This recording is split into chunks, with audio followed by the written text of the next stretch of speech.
welcome back to the next episode of the G&A Podcast. I am a really sad Russian prisoner. I found out about the man I loved and his untimely death. Tribute due. And I am just someone who wants to give Satoko all the head pats, sober oni. Welcome back to the G&A Podcast. We talk about all things anime, the good and the bad, and also the weeb. How are you, Omi? I'm doing well. How are you, Drew? I am so deflated. Mm.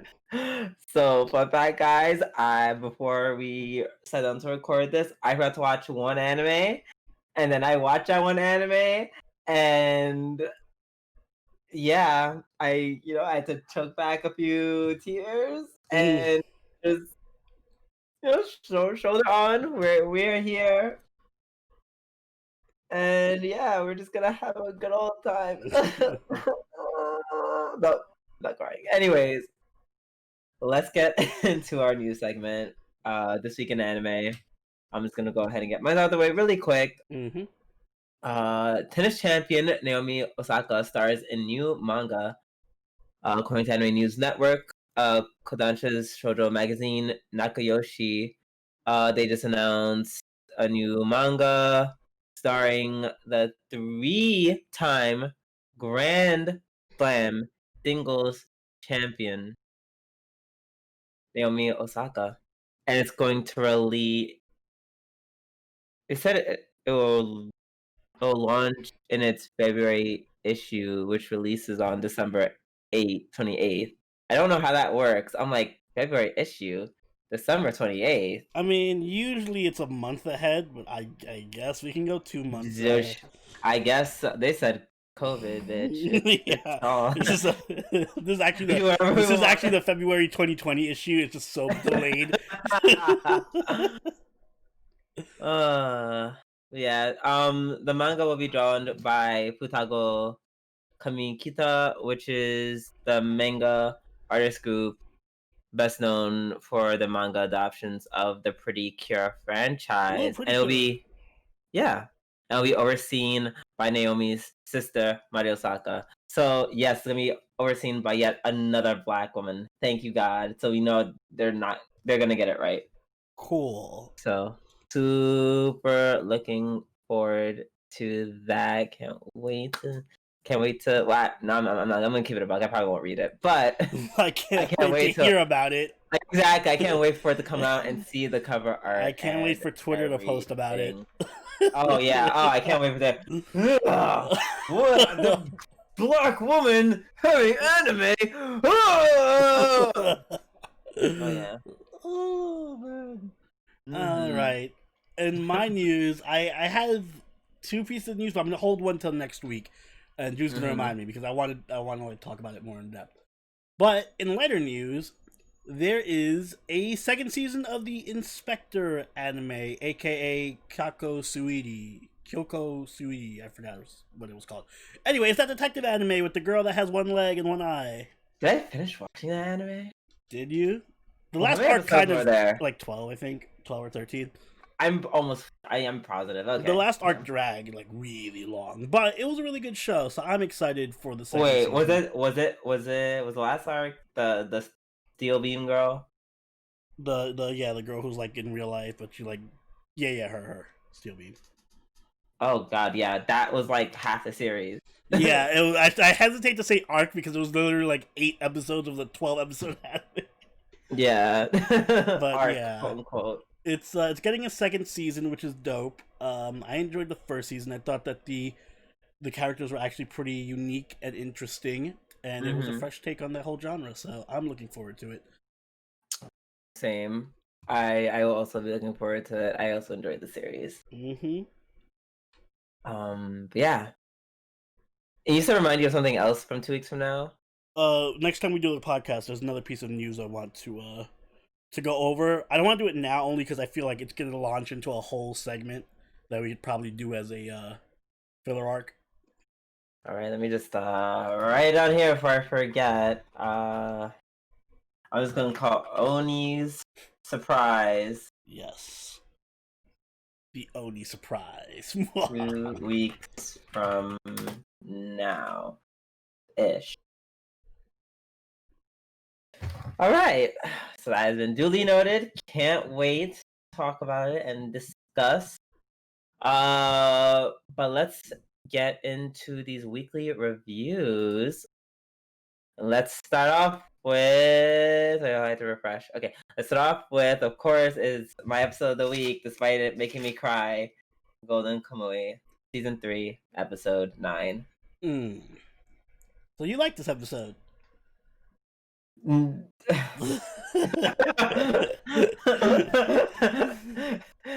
Define like. It's funny because I saw this and like I don't know, this episode didn't click for me. Maybe it's because I'm not a big fan of the samurai dude and his friends, his amigos, but yeah, I don't know. This episode had a lot. Like it had a compelling storyline. I liked the new old dude that showed up. I liked his story. I liked the action. And I liked the way they kind of kept transitioning between like their older selves and their younger selves. But for some reason, it just didn't click with me. I don't know why. What do you wait?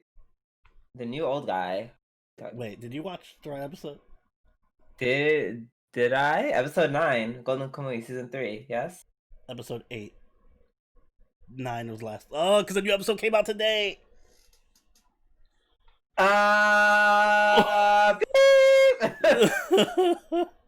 I am. Oh my god! First of all, you're in for a treat for episode 9. It's definitely going to be a contender. I'm so glad I didn't spoil it. Wow, that's crazy. Huh. Well, Oni, why'd you give us a rundown what happened in episode 8? Oh, this is our definitely most organized podcast ever. Okay, guys, so let me explain it to you what happened. So I definitely went on to Go Anime. Definitely, it was like the first episode to appear, and I said, "Oh yeah, first episode to appear, recent release, makes sense." Totally forgetting that it released on Monday, so that is 100% my bad. Yeah, and we're recording on Monday as opposed to Sunday. As opposed to Sunday. So we were going to record on Sunday. All is going to have been avoided. But you know what? Whatever. We're good. We got it. Yeah. So that explains why you liked it so much, and I'm like, wow, really? I didn't see anything sad about this episode. It was just kind of an actiony episode. I guess Drew really likes old men. I don't like it. Listen. I'll tell you how I feel about episode 8 all of next week. Oh yeah. Give us a rundown for everyone and myself included. So yeah, the old dude, the old samurai. It's basically an episode dedicated to him and his old compatriots. There's another old dude who's just wandering around the ocean, like all fucking feeble and weak, and everyone keeps mocking him. And then they find out that he's actually like this universe's version of fucking what's his name, Rurouni Kenshin, and he's just like a super samurai serial killer. And he ends up getting into a duel with the old guy, and the old guy kills him. But like it's all about samurai and honor and living up to your code and whatnot. And you weren't feeling the whole samurai I wasn't really vibe? feeling it. Like they did a few interesting things with it. Like I said, they kept transitioning. They did this weird. First off, they did like a weird digital effect. Like it would be like they entered the Matrix. Like literally, they're entering the Matrix effect. And then it would just be like, instead of doing like a regular flashback, and it would just show them as their younger selves as they were fighting, which I liked in theory, but it's just weird to use a Matrix effect for that. But yeah, I liked it, but I just don't care enough about the characters to like be gripped into their drama like that. And it's weird because I usually care so much more about the characters in Golden Kamui, but I don't know, the old guy is just not one of the characters I care about. And of course, there was like virtually no, Sugimoto or Asipa and their respective groups. I think there was a bit of Asipa and her group towards the end, and Ogata was like kind of warming up to them, which was nice. But that was like literally a minute at the end. The whole episode was just the old dudes fighting. It was his last samurai. It was the last Keanu Reeves. Yeah, Keanu Reeves showed up. It was crazy. Oh my god. Well, I can't wait to watch it. I'm sure it'll be great. Lots of action. Yes, I will be looking forward to it. Just like you guys will definitely be looking forward to our next week's when we talk about. Yeah, I feel like Oni will be like, huh. Yeah, no, I just like, man, Drew has a really different take on this episode than I did. What? Oh my god. Okay, I'm gonna shut up. Alright, so I have something to look forward to next week then. Anyways, next episode. Tonikaku Kawaii, which is actually, I think I'm gonna split it. Whereas my episode of the week. Tonikaku Kawaii, episode 9. Is this my episode of the week? No, it doesn't have to be, but this was a very solid episode. It was a good episode because people told me how depressing a certain other show was, so I watched it right after. I'm like, oh yeah, this is a good job of lifting my spirits. Yeah, it was. I feel like this episode had a little bit more more ecchi themes, more mature themes, so it made this episode a little bit more dynamic than usual. There was also just like more actual comedy than normal. Yeah. The one where Nasa, gets an erection in the bathtub and gets caught by his kohai, former kohai. I love that group. Yeah, and their interactions are very funny. Because it's not like I thought it was gonna be lame because it was gonna be like, oh my god, it's just like the little sister's in love with the older guy, blah blah blah blah blah. But it wasn't that at all. Like the way she kept pointing out, she's like, "Oh, you're clearly thinking about something bad. I mean, like, here's proof. There's proof. It's right there." She kept pointing back this direction the entire time. It was a really funny scene. Yeah, that was great. I loved the automatic shutdown of Aya when she figures out that they're married. Her mom just like blows her shit up. Oh my god, her mother is. Oh my god, the way I would save up money and then move as far away from her as possible. Apparently, she would like that. Wow. Yeah. She was like, "Oh yeah, they're married. You should know that. Didn't you have a crush on him? Didn't you want him at some point? Weren't you in love with him? Like, oh my god, like, shut up." And then He's just freaking out. And then her mom's like, "Shut the fuck up! My husband cheated on me and left me for a younger woman. I don't give a shit about your little." My first love doesn't reciprocate my feelings, probably. And I'm like, what the hell? That's your daughter. You're talking about her father. Yeah. Oh my goodness. And meanwhile, Nasa's just like right there, like, am I supposed to be here? Oh my god, that whole thing. That's such a show. I love. See, that was like, that was funny. Great. I'm tempted, but I have to save this. No, you had to save it. Other than that, the last scene where they're like underwear shopping. I like that Nasa's a bit of a pervert as well. Like he's like, oh yeah, he does that. He's not super clean. He's not the clean, nice boy that he's portrayed to be sometimes. Which is, it's cool because it makes it more realistic. Exactly. Like no one is like that guy who's just like, I totally, respect. I don't respect. That's a strong word. I totally acknowledge my wife is super gorgeous, but I won't do anything lewd or horny about it, despite me being a hot-blooded 18-year-old man.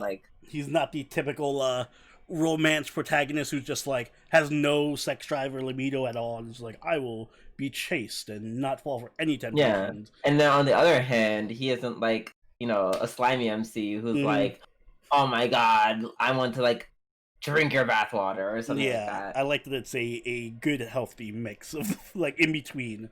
Exactly. Also, when you took the picture of her, just because she was not wearing anything underneath her tracksuit. It was great. Oh my god, that was this episode was wild. This was like I hope it stays a little bit towards the lewd side. It needs to stay towards the yeah. lewd This is I'm not gonna lie. This is very refreshing. I remember what this one scene was. I think Sakasa was teasing Nasa for probably something to do with like I don't know him fantasizing about her, and like she does like this really great smug face, and I was just like, oh, I love this. Yeah, I love it. A bunch of good smug faces. Yeah, smug Sakasa is amazing. But one thing I really want to talk about, and I know this is gonna take us on a slight tangent, but I don't know the modesty levels in Japan are like kind of insane. In what sense? Like homegirl was just wearing like a top with like that showed off her shoulders, and he was like, "Well, I kind of want other guys to see that." ... Cover your shoulders, woman. But like that's a thing though. Like it's not like I mean it's more yeah, I can see that. Like because there's so many outfits where in fact I've brought this up before where you see like a tank top but it's worn over like a long sleeve shirt. Yeah. Which by the way I think that's 99.99999999999 repeated. I feel like that's so damn tacky. But I think it's cute. If it's pulled off right, I think it's cute. Which is only done 0.0000000 repeated one time. I don't think you need to show skin to be like super attractive or anything. I never said that. I'm just saying.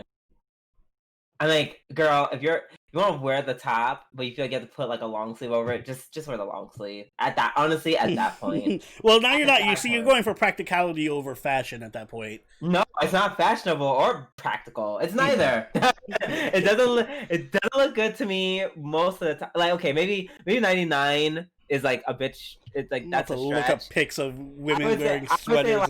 I would say like 80% of the time. It's gonna be the most wholesome Google search I've ever done.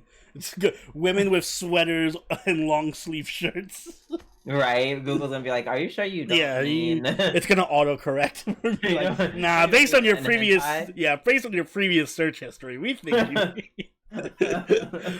I mean, I can see that because Japan is more. It's weird because in certain regards they are. But in other regards, they're not. Like, exactly. It's like they have to use panty machines and everything. Like, and they have a show where they like show a dude like getting jerked off while like singing karaoke songs. Yeah. So it's weird.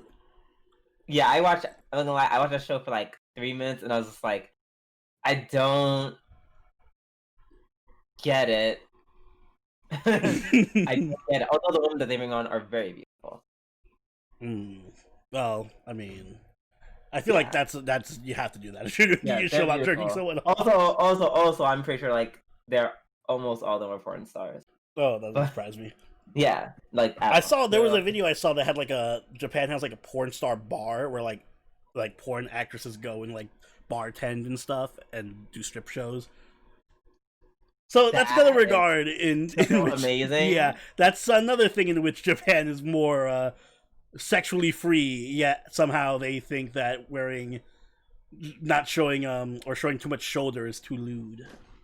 Yeah, so it's like it's the extremes that I don't understand. It's like there's this code of extreme modesty versus use panty machine. I'm like, But I also feel like we have a wrong standard also because America's too hypersexualized in terms of fashion. So that I can definitely agree on. Definitely. To a certain extent. Yeah, to a certain extent. Yeah. But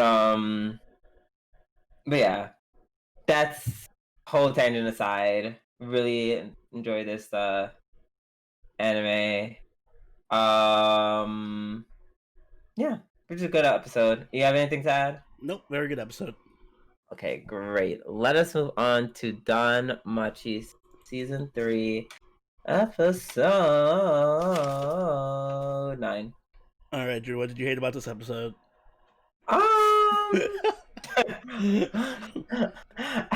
Wow. First of all, wow. Secondly, nothing I really hated. It was just like a setup episode. I like that it was like here's the blowback from what happened plus a setup. I'm glad it didn't I'm glad it wasn't like, oh my god, here's a whole blowback for an episode and another episode. Here's a whole setup for what's happening. No, there's enough room for both in this episode. And it was fine. That was probably my favorite part of it. I'm glad it wasn't just like, we're mad at Bell for a minute. But there was like actually sustained like ramifications for what he did. And now they're trying to like navigate that. I like I like the whole aspect of that. I also liked how Hestia stuck up for him, because I love Hestia. So anytime she does any boss shit like that is amazing. Yes, very rare. So when it does happen, it's amazing. Lily was cute for her 5 seconds of screen time. Come on, she was cute. Yeah, she said something that didn't make you want to punch her. So good for her. Love that. But yeah, no, this episode was pretty fun. I'm kind of upset a bit, like, I don't like eyes. Like, I really don't like eyes. I don't know. Like, I'm sure the way that she just stood there and looked absolutely like, I'm like, is she dead? Did she just die in place? Like what? That was her conflicted face. Can't you see all the emotion? It's like, you know what the sad part is? It's become so normalized. I just give her the emotions that I'm assuming she would have at this point. Like, oh yeah, she's conflicted about like her liking Belle and the fact that, you know, he did something that's pretty taboo. I can't see it on her face, and she's not showing any indication of that. But in my mind, that will make the show much more better. I just feel like there's a certain way you can do these types of like stoic characters where it's like, oh yes, they don't show emotion and they're very stoic and serious. But like, this is not that way, because she just comes across as being like I don't want to say stupid, but like very easily manipulated and just not caring and cold, you know? Like, I know she clearly cares about Belle because of the setting and blah, blah, blah, but it feels like she's just like, whatever, this is my mission to do because blah, blah, blah, Loki Familia. I don't know, like, I feel like she would have a close enough relationship with Belle to be like, listen, Belle, this is some weird shit you're doing. What's going on? Explain this to me. I have a question. In season 1, like, is there a reason she's this way? Did she get traumatized? I'm pretty sure she's like, her parents got killed by a monster or something.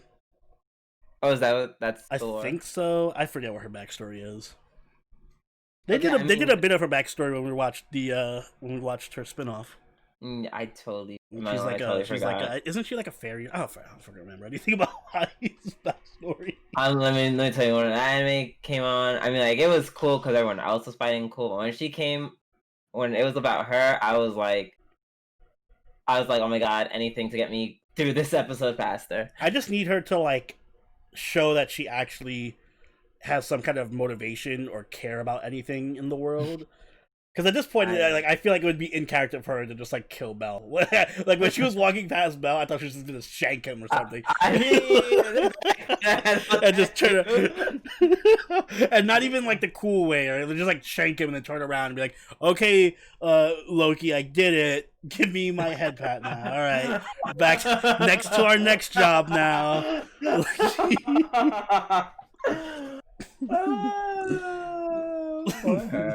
I'm sorry.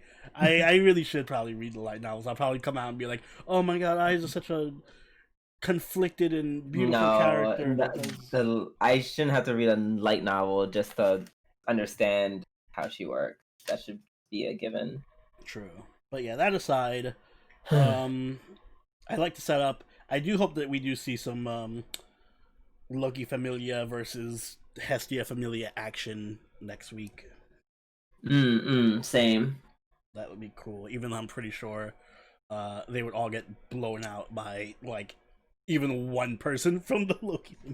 Like Eyes could just show up and solo their entire fucking squad. Oh, absolutely. She would just outright kill them all. Probably. And be happy about it. Or at least be non-emotional. No. Yeah, right? I'm happy. Yeah, sorry. That would be a character trait. Sorry, no. She'll be non-emotional. You see, you're doing what I'm doing. You're imposing normal human feelings on her. I'm sorry. Now watch it be like, oh no. Watch her backstory be that she doesn't have emotions. Now I'm gonna feel like an asshole. No, I won't because they should have told us by now. Season 3, come on.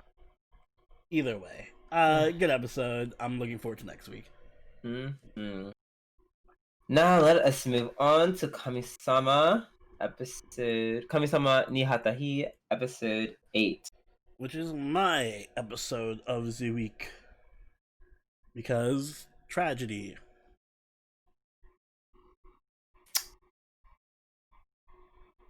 You know, and don't get me wrong, this was a good episode because tragedy. I don't know. I was just.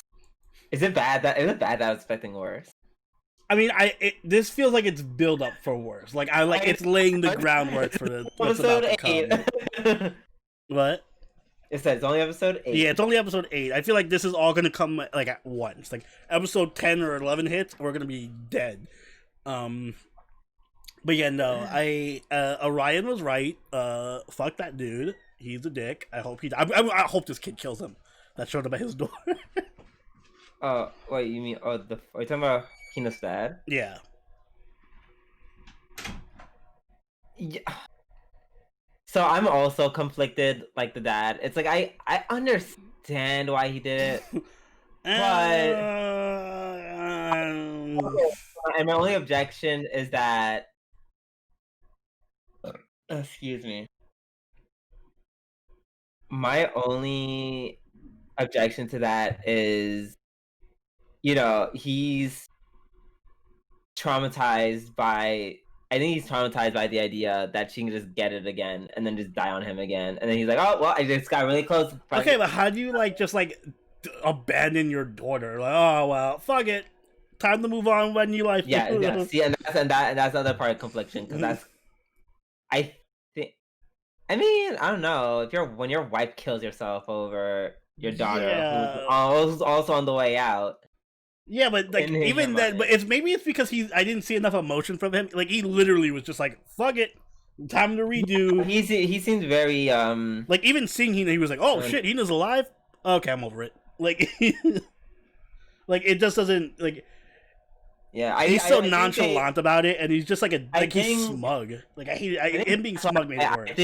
I wouldn't go as far as say that he was smug, but I think this is why I was an episode of the week is because he was conflicted, but I didn't see that confliction on his face. Like you said, his face was very like. You're giving another benefit of saying he's conflicted. I don't think he's conflicted. I think he was just a dick. Like he's a sociopathic, insane dick. Like he. For example, like he was so patronizing towards Yuta about it, like, "Oh, you're such a child. You wouldn't understand. You wouldn't understand how adults abandon their children and go on to form new relationships. It's too mature for you." Like, no, dude, you're just a fucking asshole, and you're trying to hide it behind this "Oh, I'm so smart and above this that I." So I want to punch him in the face. Especially because Hina was so cute and just playing with the dog and shit. He didn't even shed a tear or anything. Like, oh, at least I had. That's what I'm saying. That was my problem. It's like, why did they not make this dude show any? But that's my point. Like, yeah, they didn't make him show any emotion, right? Like, he just was fine with it, and his wife literally showed more emotion. Yeah, his wife. And that was interesting because I'm just like, okay, so this is his new wife and not the mother. Like, what the. Yeah, what did she see? What did she see to make her freak out like that? Mm-hmm. Because she saw Hina and she was like, "Oh, I can't do this again." Yeah, which makes me think there's more to it. But of course, exactly. There is. But I would hope so. But it might be some really amazing, it needs to be colossal for me to change my opinion on why this guy is such a dick. I mean, that's fair because they didn't show any emotion. He seems like he's just like, I don't care. Mm-hmm. Also, that was a nice fake out that they had in the beginning with where Hina showed up and they didn't give her the wife only brought 2 cups, and then Yuta's like, "Can they not see her? Is she a ghost?" Yeah, I was about to freak out, and they're like, "No, I just have to remember." Yeah, that was really good. What they were doing with that, they're like, Clannad fake out. They're like, "Yeah, you were thinking about Fuko, weren't you?" And I was literally thinking, like, wait, did anyone else ever interact with Hina? I'm like, wait, well, of course people have interacted with Hina. Yeah, everyone has. Yeah, exactly. But for the fact that they got me with it, got me. Like, were they all just pretending that Hina was there? So yeah, no, I think this is definitely laying the groundwork for some serious feels. Also, my theory is that Hina is a robot or a cyborg. That's not too far off. Only because, like I said, it's very important that when he implied that, like, yeah, there's no cure for that disease. Like he's saying her body was destroyed, and obviously, like, oh, there's no way this could happen because if there was a cure, I would hear of it. And like the whole show seems very like technology based. So yeah, he's a doctor. Yeah, he's a doctor, but the way the other kid was using his abilities to hack and stuff makes me think like, all right, there's probably like a scientific robotic element to this. So I'm guessing maybe they just put like Hina's mind inside of a test robot program or something. I don't know. Something like that, which is the reason why you like never see her take her clothes off. Oh, you're right. Good point. They hide that on purpose. They're like, when people see my body, I'm no longer a god, and so you're probably a machine. Dang. And that could also be another reason. That could also be another reason why, like, he's like so detached, because he's like, oh, well, this doesn't look like my daughter, like, at all. That's a good point too. Yeah, because if it did, he would have recognized her. She doesn't seem that much older than. Also, I did like that this episode was more about Yuta than Hina, because like even she was like, oh, I didn't come here for me. I came here like for you, like, this, right? Like I have nothing to say to this dude. Yeah. So, yeah. Curiouser and curiouser. Yep. Also, she may not have like memories. Possibly. Shit, are we going for like the trifecta? She's a robot that doesn't have memories, and the world is gonna end. We shall see. We shall see. All right. Up next is Higurashi no Naku Koro Nigo. No Naku Koro. Yeah, I said it right. What episode was this? 9? 9. Yes. So this is like a start of a whole new our favorite arc, which we love so much. Yay. Speaking of another very sad episode. A lot of sad episodes this week. Some more so for you than me, but apparently. Yeah. Ooh, I'm kind of glad. Like, imagine watching this, Kami-sama, and then going to come. I would have been like, I've been like, either way, we have to record tomorrow. I just need a night off. I just need to crawl into bed, cry. But yeah, this is the start of the Satoko arc, which I don't remember all too well from the original. But I already feel like they're doing a better job than the original just by the virtue of the fact that I care about Satoko. Because I don't remember caring all that much about Satoko originally. Satoko was just like, I do pranks, And that was it. Pretty much. I like that they're actually giving her more of a character role, like the way she feels. Like you can see that she's very depressed about not having her brother, as they say. Oh my god. She don't have her brother, Drew. It's so sad, man. Not her brother. Yeah, it's her and her big brother. nii-nii. Oh, you my brother. nii-nii man. nii-nii man, why?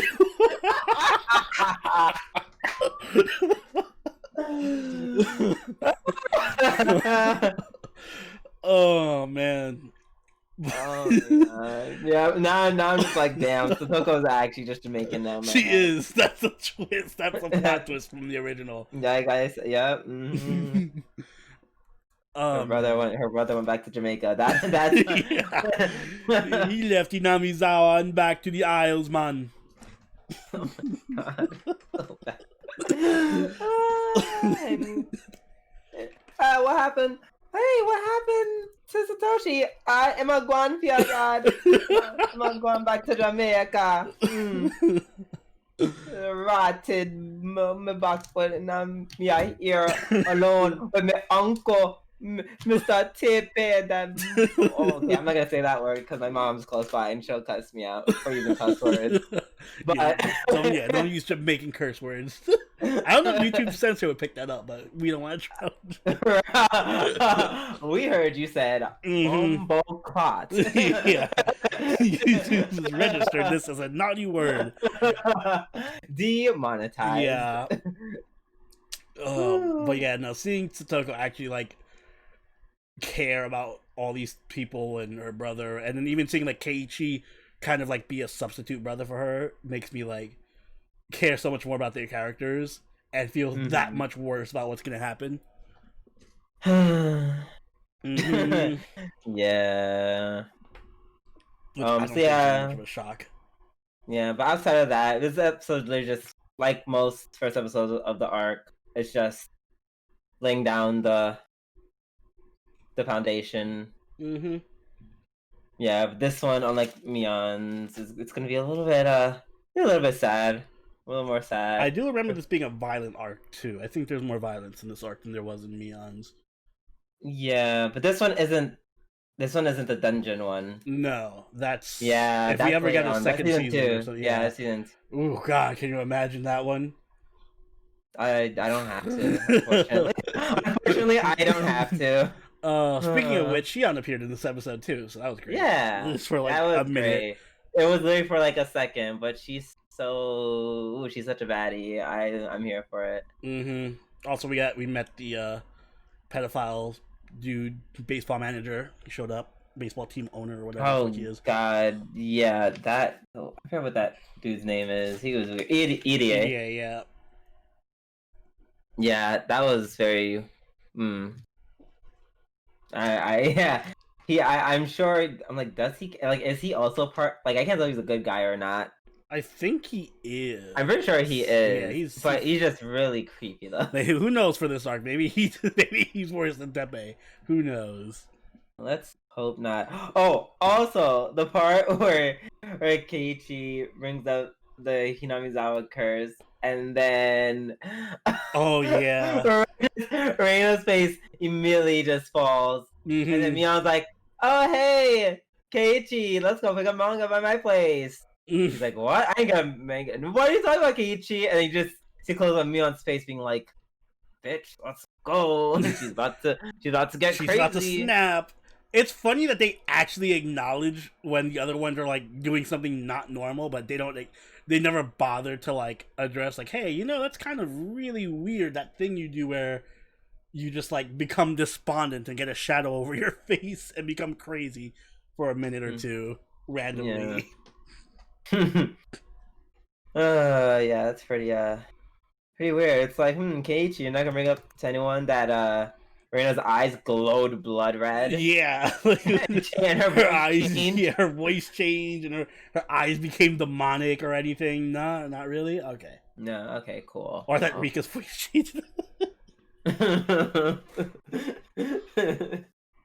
But yeah, so looking forward to the next episode, or maybe not so much looking forward to it. It's going to happen. Yeah, it's gonna happen. I imagine it's gonna be a lot worse than the original.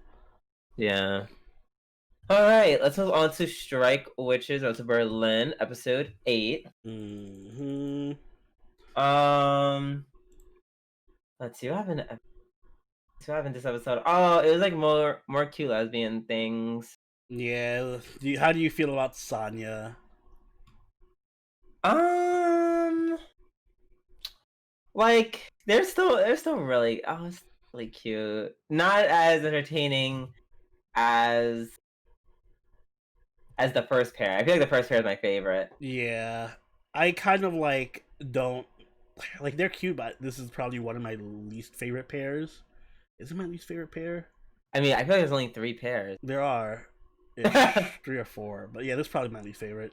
I don't know, because I really like Sonya's design, and I like Aya, but I like Aya when she's not simping for Sonya, which is only like 5% of the time. Wait, is Aya? She's the other lesbian that has like the longer hair. The one that doesn't have to communicate, like the kind of censor thing. One. Yeah. Mm-hmm. Okay. Yeah. So I will say Sonya.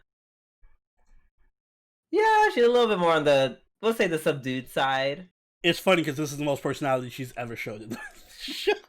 Really? Yeah, her being angry. This is like the first time she's ever been angry at anything. I was gonna say, like, she's a little subdued, but I wouldn't say I wouldn't say she was boring, cause for one, I like the fact that, you know, it was very much about her being very confident.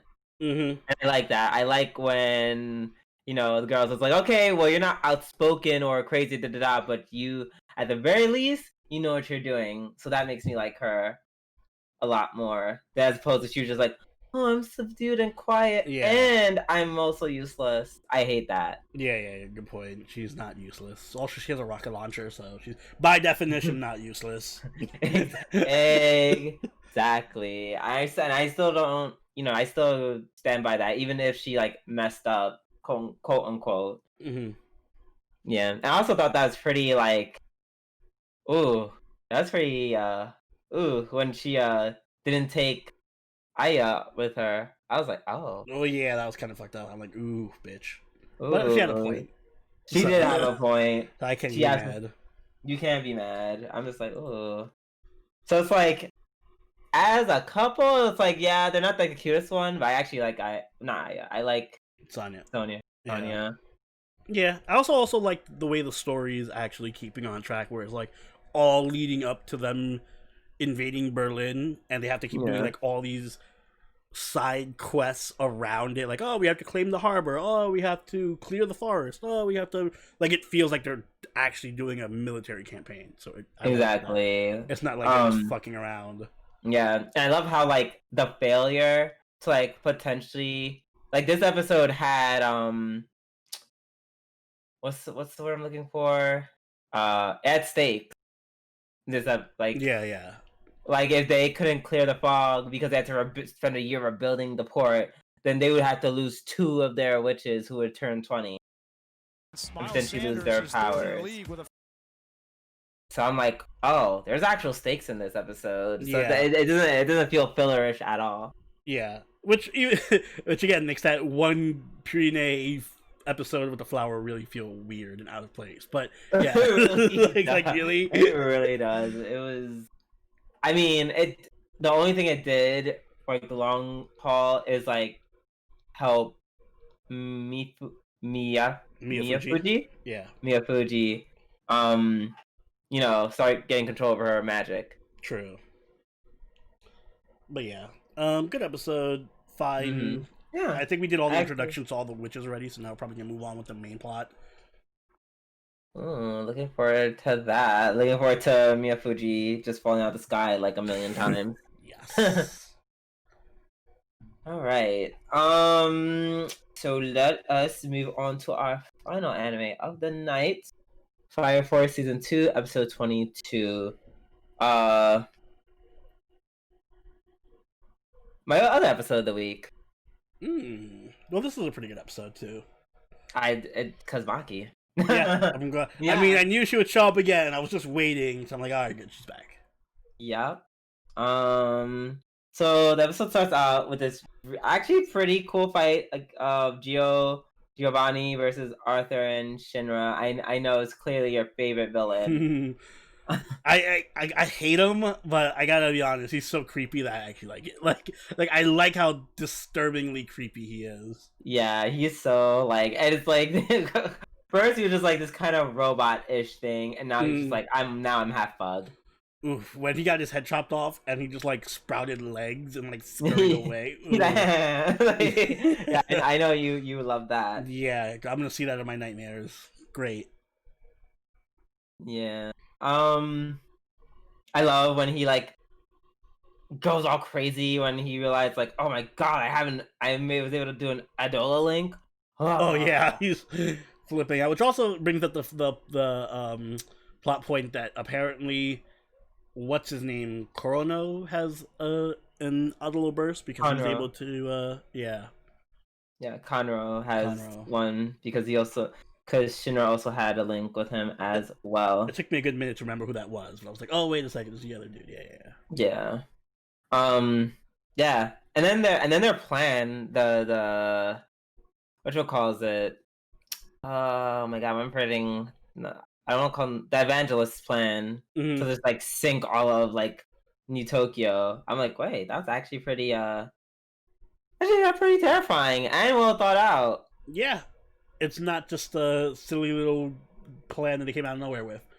I'm like, oh yeah, this could actually work. Good on you, villains, making a good plan over here. They're like, mass destruction and death. Showing us how explosions work and everything. Like, for all the pseudoscience that goes into these powers, they do a lot of good explaining actual science in certain points. Okay.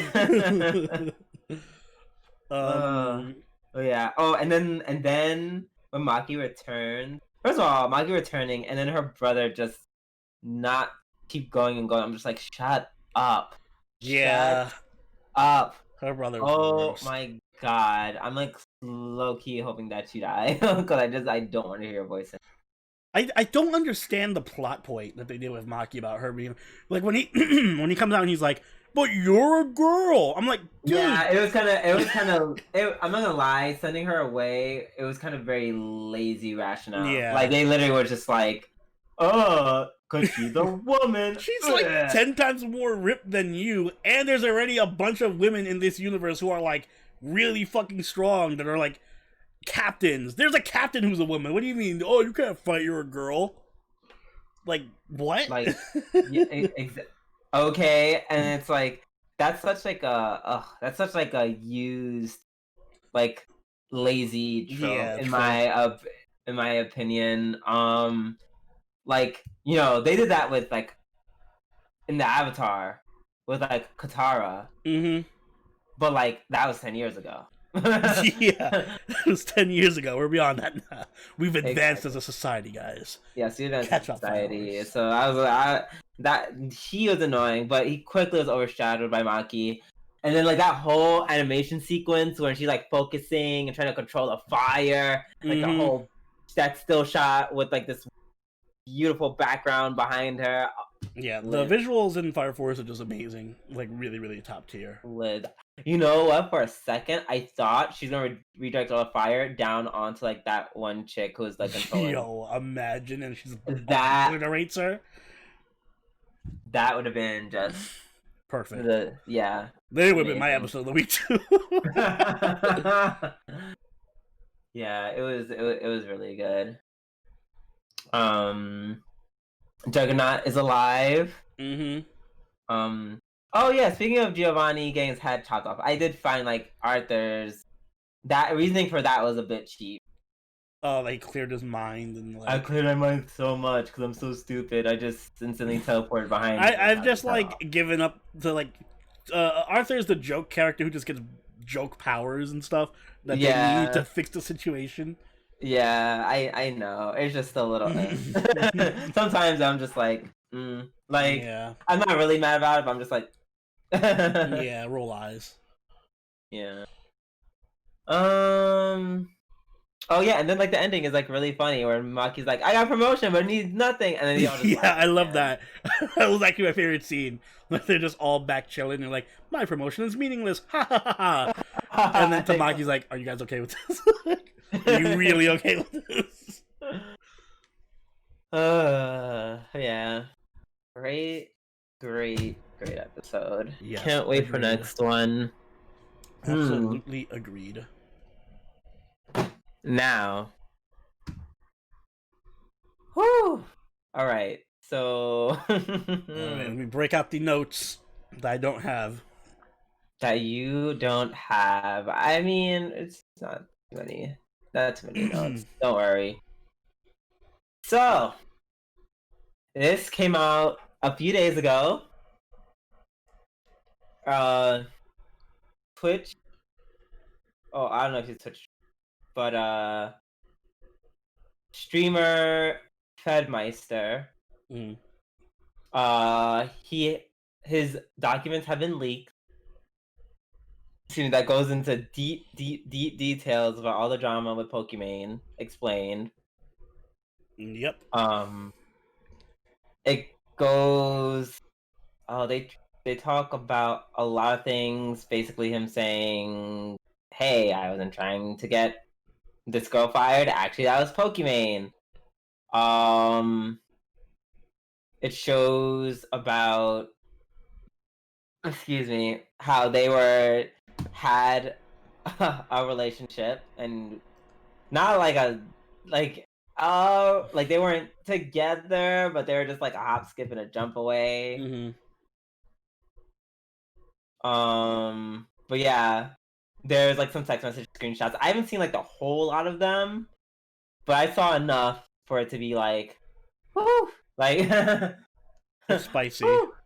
Yeah, it's very, very, very spicy. I wanted to talk about this because it's like, it's funny because we were literally having this conversation a few months ago where there's a situation. So for context between the whole thing, they were living together in like this streamer house. I forgot what it was, offline TV. And by the way, never do that. That's a horrible idea. Nope. So they're all streamers and they're all living together, and they got this guy kicked out because apparently he had done some Fedmeister had done like a bunch of, you know, creepy shit. Like I think he was touching one of the girls or something, or like it's very we're being very extremely inappropriate. Yeah. So he was being inappropriate with them. They kick him out. Of course, everyone jumps on him for being a creep, which he was. From my understanding, but then Pokimane also like just dog piles on him, like, oh yeah, I can't believe he would do this, and she starts accusing him of doing things like, oh, he would try to sleep in my room and do all these crazy things with me, like making herself out to be a victim too. And now this document reveals that not really. She was kind of like flirting. It was very consensual. Whatever was going on, they were both down. Yeah, they were both down with it. And it goes back to my point, which I was arguing with Drew about. I don't think it was. No, it was off. I was meaning to record it, but I am always suspect of any time like there's a woman in a house with a guy. There's gonna be like I remember I brought up the idea of like, oh, a woman living with a guy. I don't trust the situation because the woman's probably gonna manipulate the guy. And your response was like, whoa, there's no foul play. There would be no way a woman would move in with the guys just to manipulate them and like get her way or whatever. And clearly this is like the best example of a woman using her body to manipulate guys to get her way. Because it's clear she knew what she was doing. She was flirting with him, and she knew he had interest in her, and she was using him to kind of like get at the people in the house that she didn't like. Okay. I don't think it goes that. Don't think it goes that far. That no, I agree. There's some manipulation. I don't think she. How do I say this? I have to be very careful with my words because I am not. Let me be very clear where I stand before I go into what I'm about to say. I definitely not like, oh my god, I must have been Pokimane. Like, girl, you get out your white knight armor. No, my armor, like, I like my armor like my men, black. Mm-hmm. So what I will go to where I will start is how he responds to like the leak. Mm-hmm. Keep in mind this is like a leak, like he did not leak it. He was like, he's like someone I trusted. I don't know. I'm also like, skeptical of him. I think he leaked. Well, allegedly. I'm just saying my speculation is he probably leaked it himself. But continue. Yeah, because I'm just saying it's because a lot of people are definitely like going in on Pokimane on how she was like responding to all this stuff. Which, to be fair, I feel like it's not like the best way to respond. But given the context of his letter, he's like, "Hey, We talked it out in private. We wished each other the best and went our separate ways. So, and in that sense, I do believe in having privacy, which is like, oh, it sucks that this was leaked because because ultimately this is none of our business. It isn't, but if she's gonna drag him, I think it's fair that he drags her back. Like, he all but did. Yeah. Well, which I don't feel too bad about. Like, well, like it'd be one thing if she had kept her mouth shut. Like, if she had kept her mouth shut and didn't try to jump in the dog pile, I would have been like, oh, this is kind of sleazy that he's coming out and leaking these things. But he has the right to try to at least clear his name as much as possible. Yeah, definitely the case. Excuse me. I honestly just think that, so when it comes to this, like, because the main part I want to discuss with this, because as opposed to just being like, oh my god, so this is what happened, as opposed to just reporting on it, because like, y'all can read. I just want to talk about the whole concept of like canceling someone and why it may or may not work. Or why it won't work on, I don't think it's going to work on women as well. And especially in Pokemon's case, I think, this might seem very shallow or very a duh answer, but I just feel like guys are just going to just like her being more attractive than they care about what she did. The whole army of simps. Which is crazy, because it's like the proof is like, it's right in the the proof's in the pudding. Like, I'm like, I may have, in past conversations, I may have like been like, no, you don't know Pokemon is like that, because I feel like some people definitely have like stuck their nose in her business a little too much. Keemstar. And caused like a whole thing to happen, like more drama than she needed to have. I'm not saying she didn't deserve it, some of that backlash herself. But I don't know. Honestly, I'm not sure if she's going to get canceled. I feel like the answer is no. I doubt it. And furthermore, I feel like if and when she survives this, I think she'll just be immune to everything outside of literally committing a crime. Even then, I think even then, if it's a lower crime, I don't know. The simp energy is strong in a lot of people. I'm gonna take the Donald Trump line. I think Pokemon can walk up to someone on Fifth Avenue and shoot them, and people will still simp for her. Like, well, the guy was in her way. So I don't know. Simp energy is strong. So I think Pokemon is, like you said, she's gonna be fine. Because if you're a pretty woman, it's harder to cancel you. Although I will say, I think people overestimate the power of cancel culture. Like, people who are usually canceled, if it's not something major, like if it's not, unless it's something like they did that was illegal or like, it tends to just Smash community, like the Smash community, like, unless it's something of that level, typically canceling only works for like a day or a week, and then they're back to normal. Yeah, because none of this stuff is illegal. It's just her kind of being. It's her being, well, kind of lying, but see, here's the part where I'm like, this is where it stops becoming our business, because they had a conversation, and whatever they said, they were able to square it away. I do believe that narratives amongst people can easily get, like, people can think of ideas that may not be true. Like, there's something I've learned in these past 2 years. People can think of things that are not true. Trust me. Even with this year, I've had conversations with people where people will say like, "Oh, well," and I'm just like, "Where did you get that?" I'm like, I was there, and I know what I saw. I don't know why you thought this person said this, because that's not what they were saying. That's not even what they were implying. So I can see. Okay, so hot take, and I know you're gonna really dislike me for this one. What? So with Pokimane, and this is just a theory, because we don't know the truth. Given what I just said about perspectives, I think when Pokimane saw like what happened with like with what are the names, with Yvonne and Lily Pichu, I'm pretty sure at that point Pokimane was like, oh shit, did he do that to me? Was he doing that with me? The answer is no, clearly from the text messages.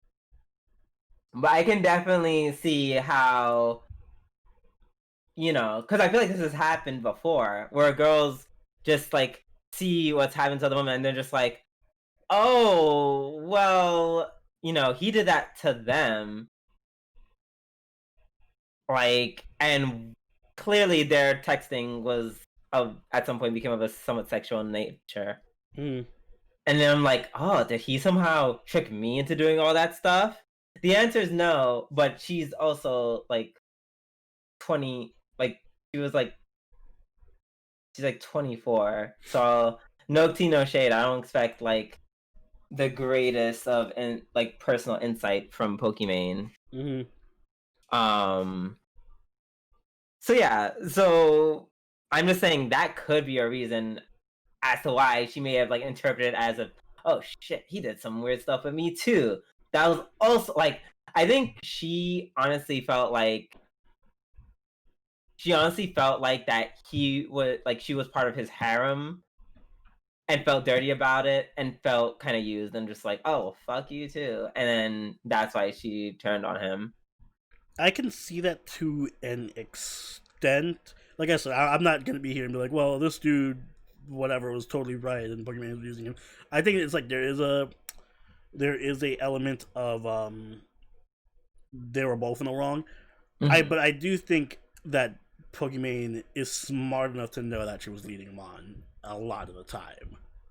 Like, maybe her end goal wasn't to, like, super manipulate him again into this exact situation. I think I honestly think that they were just, like, into each other. Like, I don't think she was leading him on. I don't think she was leading him If you're into, let me be clear. If a woman is into a guy, if they're both into each other, there wouldn't be any, there'd be no mystery about it. There's no way that Pokimane was into him. Because if she was into him, she would have slept with him and been his boyfriend or been his girlfriend.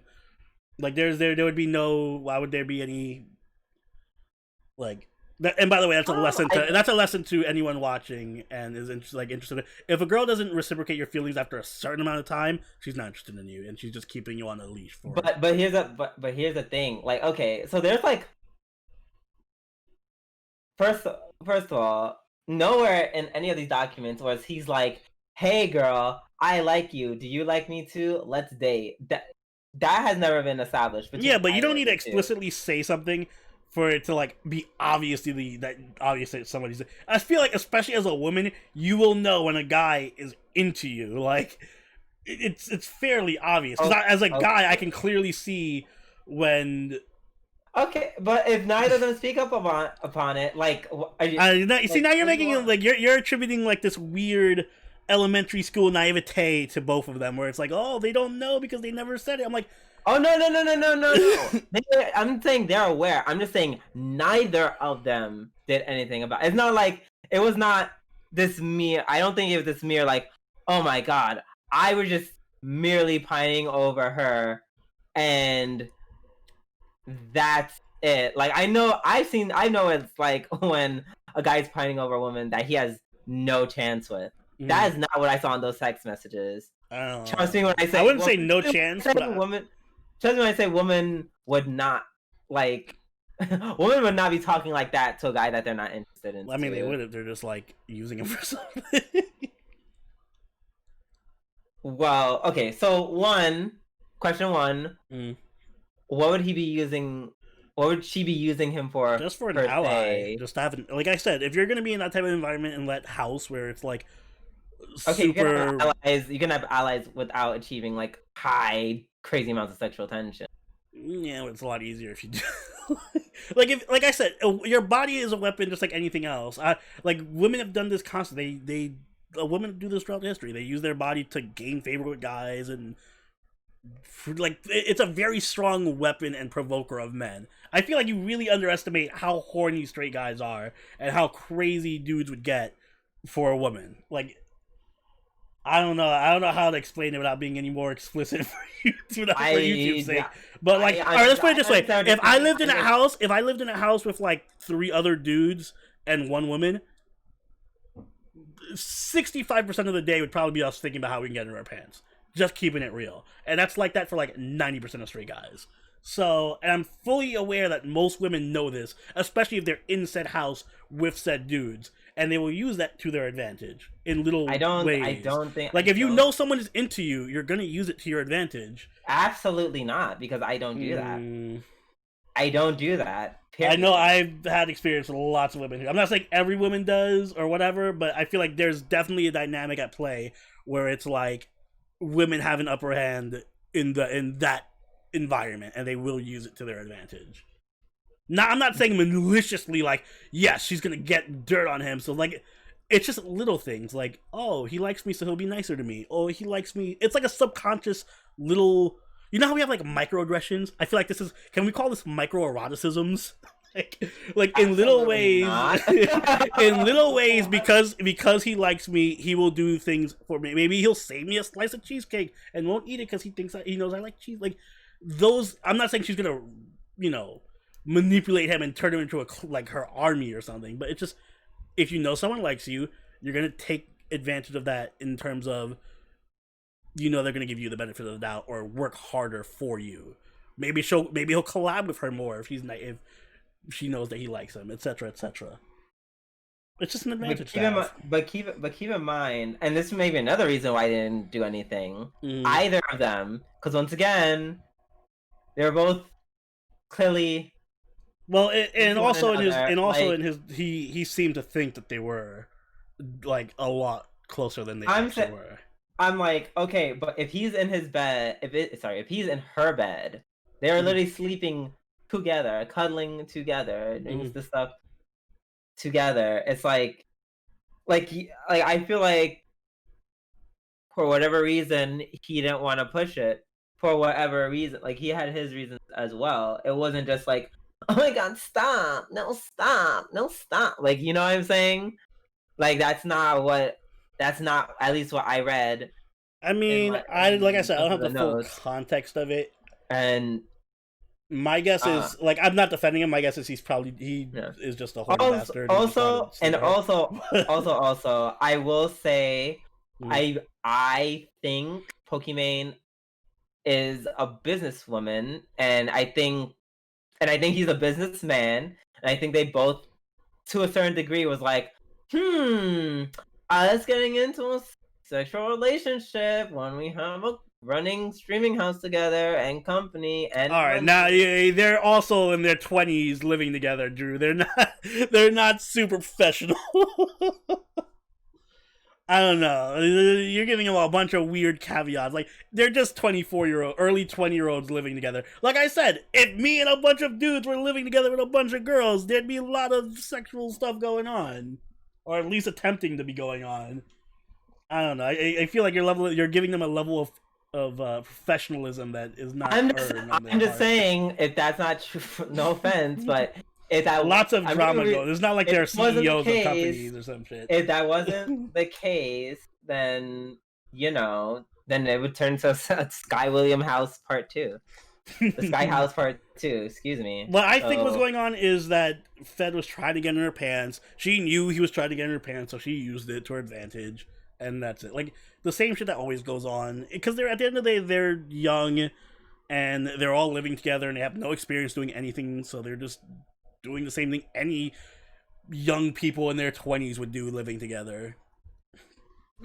I just think, regardless of her, because I don't know, I feel like just from the screenshots, like I said, there's enough where it's like, this is not woman lead on behavior for like the sake of leading on. Like women can do a lot less, and I think women know this. They can do a lot less than what she was doing to lead a guy on. They can do a lot. That's my thing. That's what gives me pause, because you didn't have to do all that, and I know she knows that. I know anyone knows that she did not have to go that hard. Like some of those text messages were like no, this is like I don't have to do that. I mean, maybe she also. I don't know. I feel like maybe she just wanted to seal the deal, to go the extra mile. I don't fucking know.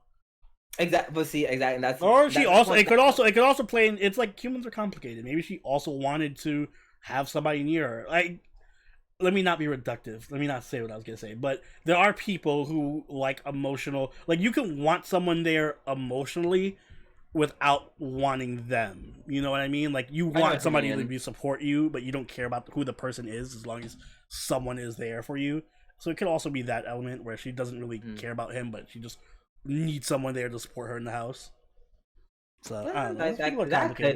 That could be a thing. I'm just saying, I just personally don't think is that clear cut and dry. But what I do think is that Pokimane definitely should have responded to this in a better way. Like, I think at some point she was like reading a quote of something that he said, and he's like, yeah, well, I could have been a little shady. Well, yeah, this was a little shady, but like, whatever. Yeah, no, her response was horrible. Her response was just like a bunch of her laughing and being. It just showed a true lack of like account. Like, she just needed a little bit of accountability. Just feel like, hey, from what it looked like, that could have been a little wrong. And now and I'm just saying, it sucks to say, but I feel like she should be doing that now, only because this is out there. Mm-hmm. This wasn't out there, I'd be like, oh, not my business. Mm-hmm. And I could keep it moving. But because it became very commonplace, I don't think kind of mocking the situation, unless there's like a video here like actually properly addressing it.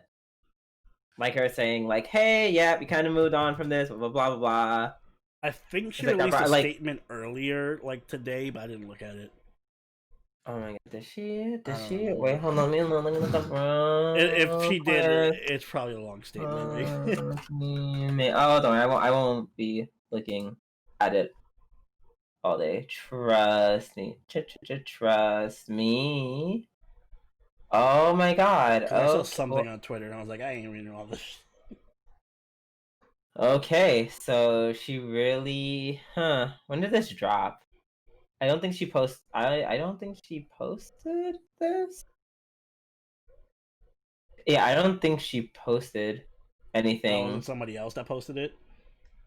Maybe. Drama.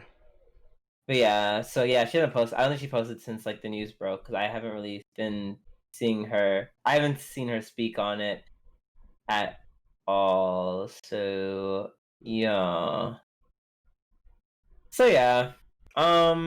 Wait, what?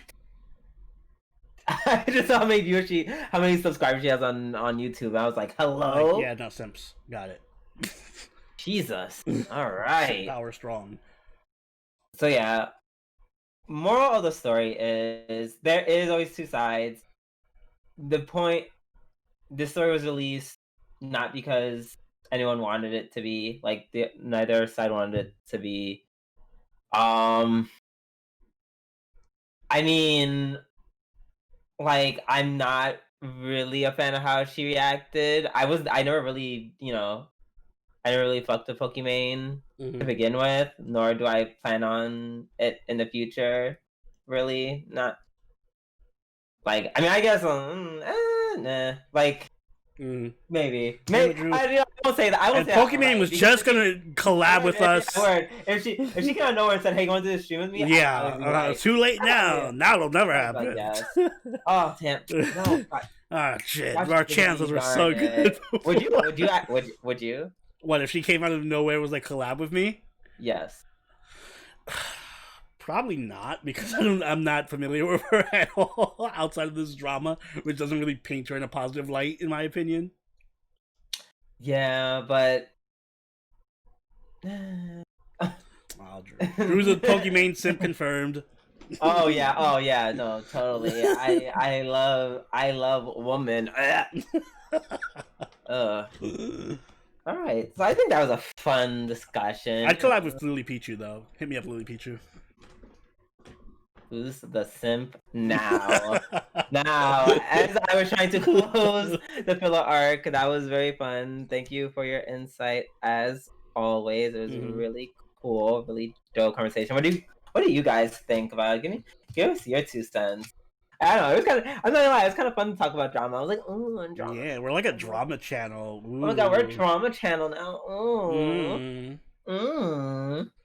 By the way, ironically, this was Oni who brought this up. Yeah, it's weird. I know I usually hate drama, but this was juicy. Oh yeah, no, he was like, yes, I get to bash Pokey. I get to rub it in Drew's face. No, only because we literally talked about this before. I thought it was perfect. I get to rub it in his face. Either way, if you guys enjoyed this episode of G&A Podcast, make sure you hit that like button and subscribe so you can catch this podcast as it goes up weekly. Also, if you haven't already, do follow us on Twitter, follow us on Twitch, and join the party over on our Discord, all linked in the description down below. Also, if you want, you can become a patron like all these lovely people on screen right now and get yourself a bunch of lovely perks. All the information is down in the description as well. Drew, do you have anything you'd like to add? Yes, so all the guys start looking at these cute girls. Remember, simp wisely. 2D, guys. 2D is the way to go. Until next time, this has been Soberoni and Juby-Doo. And we'll catch you guys later. Later. Bye.